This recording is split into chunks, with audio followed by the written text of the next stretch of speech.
Hello, and welcome once again to the Dental Marketing Mastery Series. This podcast is brought to you by dentalwebcontent.com and New Patients Incorporated. I'm Howie Horrocks, the founder of New Patients Incorporated. Along with me once again is my friend and partner and the president of New Patients Incorporated, Mark Dilatush. Hello, everybody. Welcome once again to our podcast. We're so happy to be here with you. And we've got Mark out there in New Jersey. How's it going, Mark? All right, man. I'm going to build an ark. We haven't seen the sun out here for like a week. Yeah. Yeah. It rained, and there's supposed to be a hurricane coming. Oh, that's wonderful. Isn't that wonderful? Yeah. So really exciting. We had the remnants of the hurricane or tropical storm that hit, I think, Louisiana. That's what we're getting now. And then right behind it will be Florence. So. Oh, yeah. Yeah. Whatever. Yeah. Well, out here, our biggest problem is the temperature plunged from 106 to 102. And yeah, yes, I know. We're just really sad about it. Is there a rapid temperature change? Okay. You know what's been floating around some of the dental Facebook groups and discussions and other places is just the outrage, what I perceive to be outrage on dental insurance, cutting back the reimbursements and doing it in the typical insurance company fashion of we're doing this, take it or leave it, What do you think about that? Yeah, it's happening. It's, I don't know, we probably get, half a dozen phone calls a week, maybe, where that topic comes up. And a lot of it comes with, I don't know what I'm going to do kind of a mentality. Yeah. Okay. So I know we've done a podcast or maybe two. We've done 15 or 20 of these so far. And I think once or twice we talked about insurance transitions. But especially now, I think it's... it may not have been as hot of a topic as it is now. So that's why we're kind of dipping back into the subject matter and throwing it back out there. So the first thing that I would encourage everyone is to never feel like you're cornered. You're really not. You're really not cornered. I mean, yes, there's some areas of the country, Southern California, Long Island, well, actually almost any of the boroughs of Southern New York. There are certain areas of the country where, it's going to take a really long time to transition away from an insurance plan that is pretty much just dictating to you. And like Howie says, they're basically saying, you know what, take it or leave it, man. We have enough providers on our rolls. We don't need you. But you don't have to feel helpless. So that's the first thing I would encourage everybody who's listening to this podcast. This feeling of hopelessness or helplessness is that's it's just simply not true. There is hope and you can get help. Okay. So that's, and you can do something about it. You can do something about it, right? Exactly. You can get angry. Okay? Yeah. You get angry. You can fight back, right? And then fight back and take action, right? So we're kind of here in the role of, I guess, mentor and trying to help you, get over that helpless feeling and say, well, wait a second. Of course, there's something I can do. I can attract patients who don't have that insurance. I can find patients who care more about their mouth than an insurance deductible. There's lots of things I can do. Your challenge might be that you don't know how to do that. Now, that makes sense. Okay? Yeah. Because even after 29 years, we don't have all the answers either. Okay. So another daunting prospect, I think, in dentists' minds, at least the ones that we've talked to, is that they somehow feel that it's going to take a while. And the truth is it can take a year or more, to transition away from insurance dependence, right? Oh, easily. Yeah. Easily. Sal and I were speaking to an office this morning, pretty famous consultant who's pretty famous for wanting all their practices to go insurance independent and be insurance free, and low number of days worked, incredibly high, production per day type of a consultant, which is great. As long as they can pull it off. And this last step in this quest was, 25% of their practice is Delta, and they're getting out of Delta, and they already made that decision. They actually already sent in their letter, and then they called us 3 months later. So, naturally when I'm on the phone with them, I can't say, "Oh, darn, you should have called us 6 months ago instead of, 3 months late." Not going to do that. But that's what they should have done, right? They should have called us 3 to 6 months before they even pulled the trigger on sending that letter out. Anyway, let me first say that in 31 years in dentistry, I've never seen every patient that had an insurance go to a different practice. So your attrition rate will not be 100%. Okay. So you can start to erode that hopeless feeling a little bit. Okay. There are patients who have insurance X that value you more and your team more, and the care you provide more than whatever their insurance plan is. There are going to be patients that if you sit down and talk to them about it ahead of time, there are patients who may opt out of their dental insurance at work and opt into your membership plan. Yeah, good point. It depends on whether or not you have a membership plan. Okay.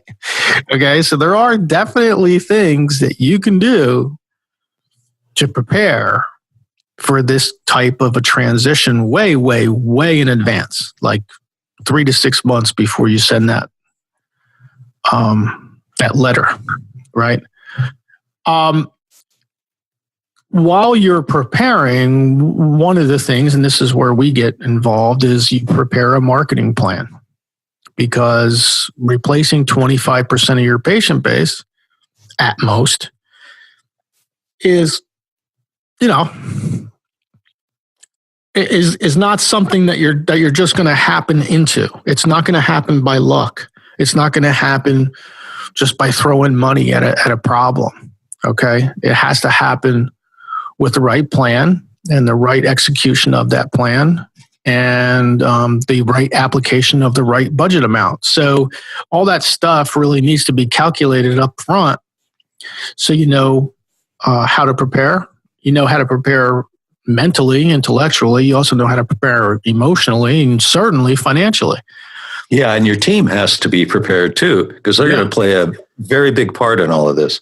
Oh, your team, if you do this right, you're as helpless or as you may feel after you get that letter from that insurance company that says we're cutting your reimbursement, another 20%, and we hope you like it. Have a nice day. As helpless as that feeling is, if you can reverse that and imagine how incredibly motivating this could be for you and your team during day-to-day operations, climbing out of this, it's like rehab. Yeah. Right. It's like the 12-step process, right? It's like rehab, right? It's part of the process. Is being jacked up every day, that when that phone rings, your team is going to be, if you do this right, if you prepare them right, your team's going to be,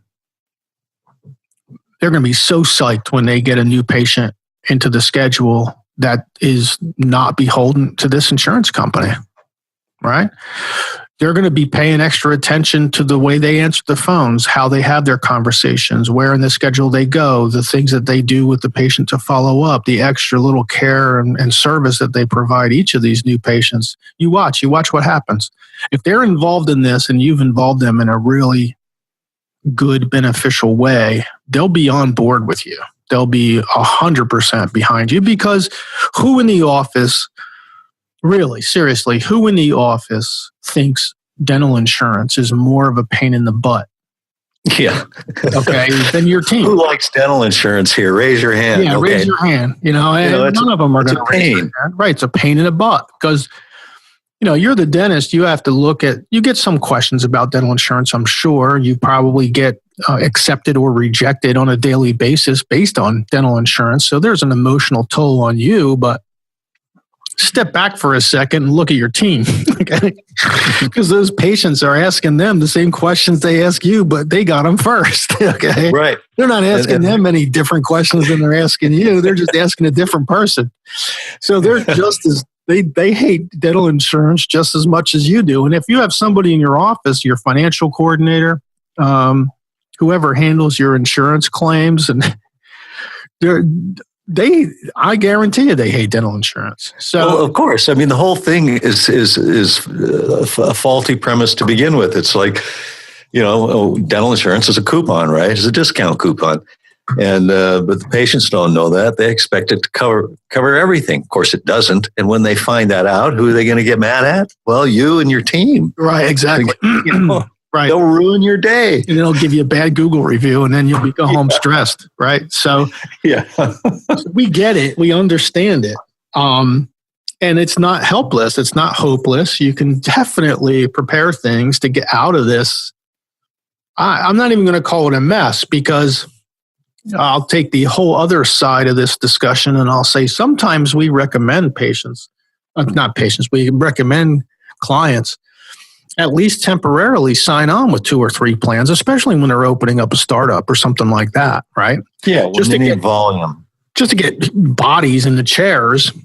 Yeah. At high volumes, you would use insurance participation for something like that, but then you would plan the migration out. What a lot of dental practices never did. And honestly, the recession has something to do with this too. So let's go back to the heyday up to about 2007, 2008, when dentists were busy doing all kinds of dentistry and all kinds of cosmetics, and everybody had money and life is great. It's the heydays. And then all of a sudden the recession hit and insurance became, at least to the consumer, more important because they couldn't tap their credit card, tap their home equity to buy things. So the insurance was kind of a fallback. That became more important. So the demand became more important for dental insurance. Now that you're in a recovery, the dental insurance companies are saying, okay, we're going to drop your reimbursement rates because we're actually more popular now than we ever were. So that's where you are basically today. Yeah.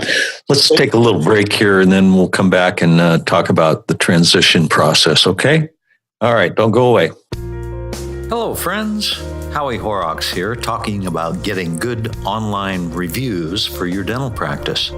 Think of reviews as the new word-of-mouth advertising.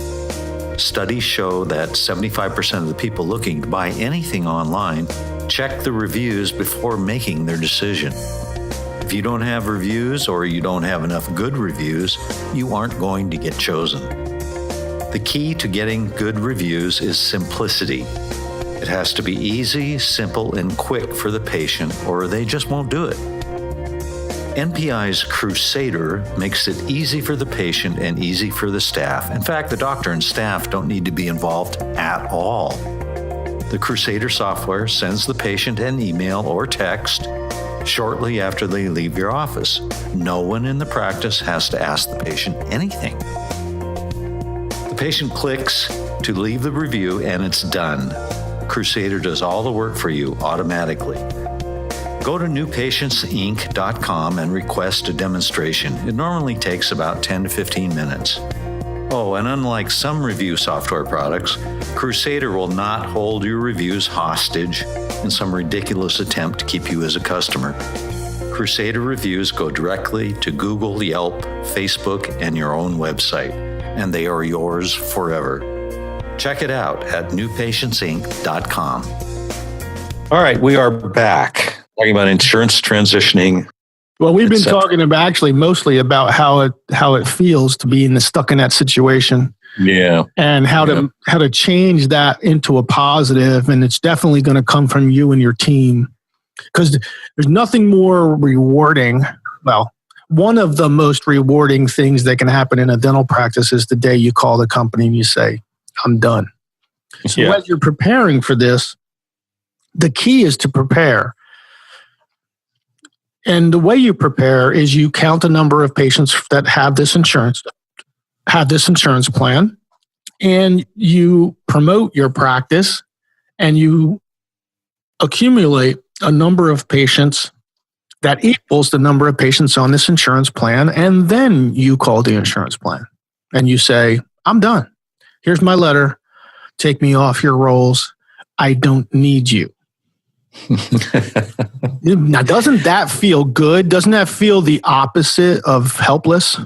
Right? Yeah. Okay. Doesn't that make it feel like you're in control rather than they're in control? Well, the only thing in between is a plan and executing the plan. That's the only thing in between those two things. Okay. So then you grab your next insurance plan, your next insurance plan, and your next insurance plan, and you may never get to have a fee-for-service practice. That's okay. But you may only end up with one or two insurance plans that actually have decent reimbursement rates, and that's fine too. We're not judging you. We're not telling you what to do or what not to do. We're just saying, don't feel helpless about this. There's people going through this transition all over the place.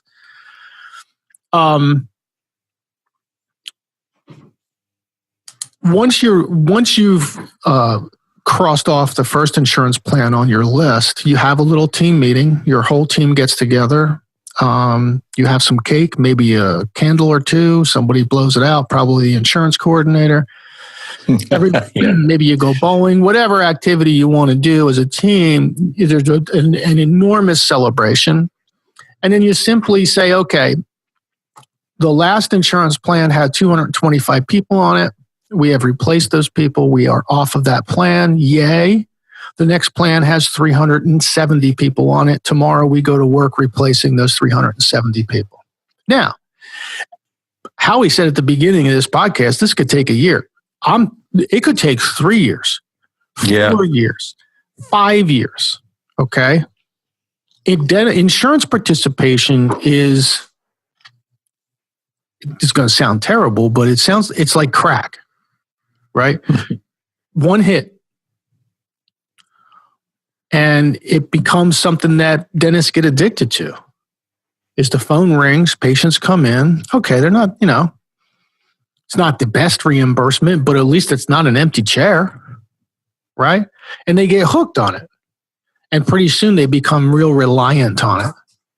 Because the more patients that come in, cash flow rises a little bit. They go buy more equipment. Their debt rises a little bit. They buy these things, buy that thing, and pretty soon their debt's almost up to where revenues are. And now we got the hamster wheel. Okay, now you end up feeling like you're running in circles and you're just barely making ends meet, even though you're working, patient care 4 days a week, maybe 5 days a week. And now it's time to get off the hamster wheel. What do? Okay. I understand why it feels helpless. I understand why it feels hopeless, but the transitions have been done hundreds of times. And really, really, really can be, alarmingly rewarding, team unifying, and things that, to be honest with you, things that attract the best team members from surrounding practices to yours. I've actually seen that happen. Multiple times I've seen that happen, where a practice in transition went from that helpless and hopeless to actually the dental practice in the area that was cool to work at. Because that's how unifying this process can be. So, we understand that some of the insurance companies are lowering reimbursement to us, especially me, who's much more, I guess, numbers oriented. To me, insurance Participation is a marketing vehicle. You trade 20 or 30% of your fees to be on a website and maybe in a printed flyer. That goes to the employees surrounding you who happen to have that plan. I mean, that's what you're spending your 20 to 30%. It's a marketing expense. It's a marketing expense. That's the way we don't look at it with